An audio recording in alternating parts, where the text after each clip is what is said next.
सभी एकादशियां बहुत महत्वपूर्ण होती हैं। सभी एकादशी में से निर्जला एकादशी को सबसे अधिक महत्वपूर्ण माना गया है, क्योंकि इस दिन साधक बिना अन्न और जल ग्रहण किए व्रत करते हैं। यह व्रत हर साल ज्येष्ठ माह की शुक्ल पक्ष की एकादशी तिथि पर किया जाता है। निर्जला एकादशी व्रत महिलाओं के लिए अधिक शुभ माना जाता है। शास्त्रों की माने तो कुछ महिलाओं को यह व्रत करने की मनाही है। तो आइए जान लेते हैं कि एकादशी में निर्जला एकादशी व्रत किसे नहीं करना चाहिए। शास्त्रों के अनुसार निर्जला एकादशी व्रत करने से संतान की प्राप्ति होती है। इस व्रत में अन्न और जल का सेवन नहीं किया जाता है। ऐसे में गर्भवती महिलाओं को निर्जला एकादशी व्रत नहीं करना चाहिए। इस दिन गर्भवती महिलाएं भगवान विष्णु की पूजा कर सकती हैं। निर्जला एकादशी व्रत को अधिक उम्र की महिलाओं या फिर किसी बीमारी के दौरान भी नहीं करना चाहिए। इन महिलाओं को एकादशी व्रत में श्री हरि की पूजा करके कथा का पाठन करना चाहिए या फिर कथा सुननी चाहिए। ऐसा माना जाता है कि यह व्रत करने से वैवाहिक जीवन सुखमय होता है और संतान की प्राप्ति होती है।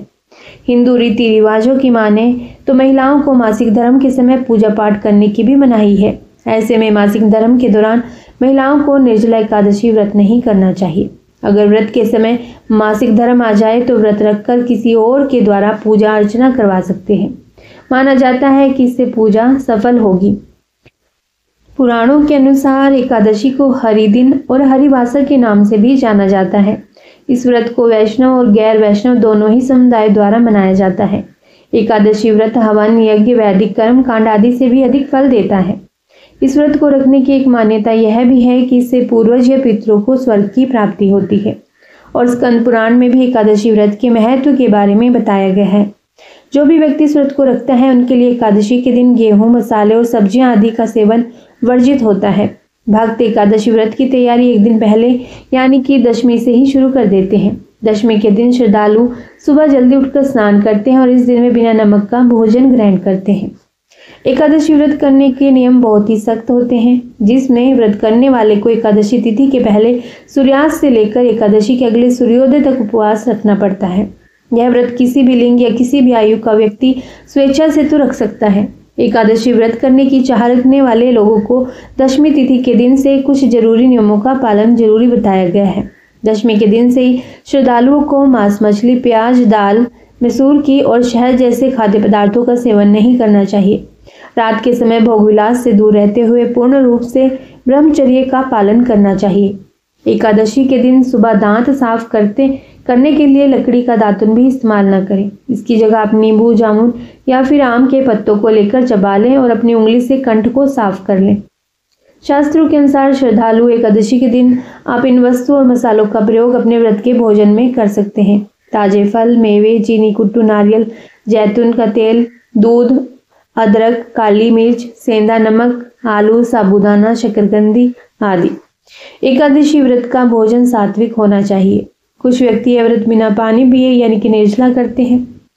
और एकादशी के दिन आपको क्या नहीं करना चाहिए। एकादशी तिथि को वृक्ष के पत्ते नहीं तोड़े जाते, इसलिए दातुन करने के लिए एक दिन पहले ही पत्ते रख लें। बाल नहीं कटवाएं, कम से कम बोलने की कोशिश करें और इस दिन किसी का अपमान भी ना करें। एकादशी के दिन चावल का सेवन भी वर्जित होता है और किसी के दिया हुआ अन्न भी नहीं इस दिन खाना चाहिए और मन में किसी प्रकार का विकार भी ना आने दें। साल में कुल 24 एकादशी तिथियां आती हैं। हर माह में 2 बार एकादशी तिथि का व्रत किया जाता है।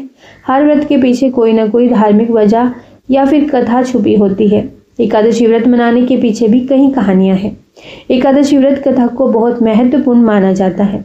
एकादशी प्रत्येक महीने में 2 बार आती है, जिन्हें हम अलग अलग नामों से जानते हैं और एकादशी व्रत के दिन उससे जुड़ी व्रत कथा सुनना अनिवार्य होता है। शास्त्रों के अनुसार बिना एकादशी व्रत कथा सुने व्यक्ति का उपवास पूरा नहीं होता। एकादशी व्रत को संपूर्ण श्रद्धा और भक्ति भाव से करना चाहिए। इसे करने से जीवन में सुख, शांति, समृद्धि आती है और भगवान विष्णु की कृपा प्राप्त होती है। एकादशी व्रत देवी एकादशी को समर्पित है, जो भगवान विष्णु से ही उत्पन्न हुई है। एकादशी देवी का प्रकाट्य भी एकादशी तिथि को हुआ है, इसीलिए भगवान विष्णु ने इनका नाम भी एकादशी रखा है और इन्हें वरदान दिया है कि जो भी एकादशी तिथि को व्रत रखेगा और एकादशी के साथ भगवान विष्णु की पूजा करेगा, वह पाप मुक्त होकर उत्तम लोक को प्राप्त होगा। जिस एकादशी तिथि को देवी एकादशी का प्रकाट्य हुआ है, उस एकादशी को उत्पन्न एकादशी के नाम से जाना जाता है। एकादशी व्रत के विषय में विस्तार पूर्वक वर्णन पद्म पुराण में किया गया है। इसमें बताया गया है कि पांडुपुत्र भीम ने जीवन में कोई भी व्रत नहीं किया था, लेकिन मुक्ति की चिंता होने पर उन्होंने महर्षि वेदव्यास जी से पूछा था कि वह कौन सा व्रत करें कि उन्हें भी मुक्ति मिल पाए, क्योंकि वह सभी व्रत रख पाने में असमर्थ हैं। ऐसे में महर्षि वेदव्यास जी ने उनको एकादशी व्रत की महिमा बताई थी और ज्येष्ठ मास की निर्जला एकादशी का व्रत करने के लिए कहा था। वैसे तो साल में 24 एकादशी व्रत रखने का विधान है, लेकिन जो लोग 24 एकादशी का व्रत नहीं रख पाते हैं वह कुछ महत्वपूर्ण एकादशी का व्रत रखते हैं, जैसे देवशयनी एकादशी, देव प्रबोधनी एकादशी, निर्जला एकादशी, मोक्षदा एकादशी, पाप मोचनी एकादशी। साथ ही कुछ लोग एकादशी का व्रत नहीं रख पाने पर इस दिन चावल नहीं खाते हैं, क्योंकि एकादशी व्रत में चावल और चावल से बनी चीजों को खाने की मनाही की गई है। पुराण के अनुसार जो लोग श्रद्धा भाव से एकादशी का व्रत रखते हैं वह उत्तम लोक को जाते हैं और पुण्य प्रभाव से वह मुक्ति को भी प्राप्त हो जाते हैं। एकादशी के व्रत को दशमी तिथि से ही व्रती को नियम और संयम का पालन करना होता है और एकादशी के दिन व्रत रखने के बाद द्वादशी के दिन पारण करना होता है। एकादशी के दिन दान पुण्य करने का विशेष महत्व है। एकादशी व्रत में रात्रि जागरण करके भगवान का ध्यान भजन करने का विधान है। इस विधि से एकादशी का व्रत करने वाला व्यक्ति पापों से मुक्ति को प्राप्त होता है और उसे मोक्ष भी प्राप्त होता है। आइए जान लेते हैं साल 2025 में एकादशी कब कब आ रही है। अभी षटतिला एकादशी आएगी जो कि 25 जनवरी 2025 को है। इसके बाद माघ मास की शुक्ल पक्ष की जया एकादशी आएगी जो कि 8 फरवरी 2025 को है। विजया एकादशी 24 फरवरी 2025 को। आमल की एकादशी की तिथि है 10 मार्च 2025 को और पाप मोचनी एकादशी है 25 मार्च 2025 को। कामदा एकादशी है 8 अप्रैल 2025 को। बरुथनी एकादशी आएगी 24 अप्रैल 2025 को। मोहनी एकादशी 8 मई 2025 को। अपरा एकादशी 23 मई 2025 को और निर्जला एकादशी होगी 6 जून 2025 में। योगिनी एकादशी होगी 21 जून 2025 में।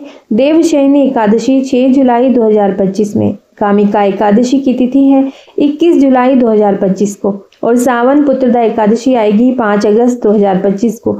अजय एकादशी कृष्ण पक्ष की 19 अगस्त 2025 को होगी। परिवर्तनी एकादशी की तिथि है 14 सितंबर 2025 को। इंदिरा एकादशी की तिथि है 28 सितंबर 2025 को। पापा गुंशा एकादशी है 3 अक्टूबर 2025 को। रमा एकादशी आएगी 17 अक्टूबर 2025 में। देवउठनी एकादशी होगी 2 नवंबर 2025 को। उत्पन्ना एकादशी है 15 नवंबर 2025 में। मोक्षदा एकादशी होगी 1 दिसंबर 2025 को और सफला एकादशी होगी 15 दिसंबर 2025 को और पौष पूर्णिमा एकादशी होगी 30 दिसंबर 2025 को। यदि आप सभी एकादशियां नहीं रख पाते तो आपको निर्जला एकादशी, जो कि एक बहुत ही कठिन व्रत है, यह जरूर रखनी चाहिए। इसमें बिना जल ग्रहण किए व्रत रखा जाता है। आप मोक्षदा एकादशी भी रख सकते हैं। यह एकादशी मोक्ष प्राप्ति के लिए विशेष मानी जाती है और कामिका एकादशी का व्रत भी आप कर सकते हैं। यह एकादशी विशेष रूप से पापों के नाश और भगवान विष्णु की कृपा प्राप्त करने के लिए होती है। देवउठनी एकादशी का व्रत भी आप कर सकते हैं। इस दिन को हरि प्रबोधनी एकादशी या देवोत्थान एकादशी भी कहा जाता है। साल में वैसे तो कुल 24 एकादशी आती हैं। मलमास लगने पर 26 एकादशी हो जाती हैं और एकादशी में यूँ तो निर्जल व्रत रखने का विधान है, लेकिन निर्जल व्रत नहीं रख पाए तो फलाहार कर सकते हैं। फल के साथ दूध का सेवन भी किया जा सकता है। एकादशी व्रत का पारण द्वादशी तिथि में ही कर लेना चाहिए। पारण करने से पहले ब्राह्मणों को भोजन करवाने का विधान है। अगर भोजन नहीं करवा पाए तो अन्न का दान करना चाहिए। पद्म पुराण के विधान के अनुसार अगर आप सभी एकादशी का व्रत नहीं रख पाते हैं तो ज्येष्ठ मास की शुक्ल पक्ष की एकादशी का व्रत रखें, जिसे निर्जला एकादशी व्रत कहते हैं। एकादशी व्रत में दान का विधान अलग अलग है, जो कि मौसम के अनुरूप है। वैसे सामान्य रूप से अन्न, वस्त्र, जूता, छाता, फल, धन, घड़ा, भगवान विष्णु की सोने की मूर्ति देने का भी विधान है। एकादशी के दिन चावल, मांस, मदिरा, लहसुन